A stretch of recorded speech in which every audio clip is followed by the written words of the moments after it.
各位早晨，歡迎收睇呢節新聞，我係容家耀。先睇下最新嘅風暴消息。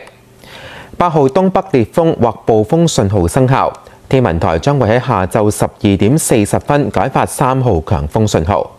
超強颱風摩羯集結喺香港嘅西南偏南大約400公里，預料向西或西北偏西移動，時速大約15公里，橫過南海北部，大致移向海南島到雷州半島一帶。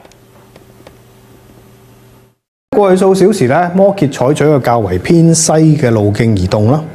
但係咧，同佢相關嘅烈風區咧，係仍然會喺今朝早咧影響珠江口一帶嘅。咁天氣方面咧，我哋預計咧係會吹強風至烈風程度嘅東至東北風啦。咁會漸轉吹東南風嘅。咁稍後咧風勢會減弱。咁會係多雲啦，有狂風驟雨及雷暴。雨勢咧係有時都會比較大㗎。咁要提大家咧，海上面有非常大浪同埋湧浪嘅，咁所以市民咧應該遠離岸邊，同埋停止所有嘅水上活動。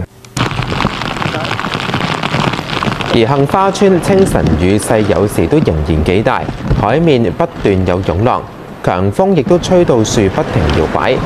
喺岸邊嘅擋水板附近，有工程人員到場清理雜物，有居民就出嚟散步。而喺紅磡碼頭，有光管喺強風之下繼續搖搖欲墜，海浪拍岸，亦都不時有強陣風吹過。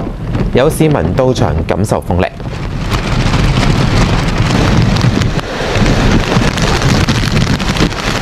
亦都有市民無視警告喺紅磡碼頭附近游水。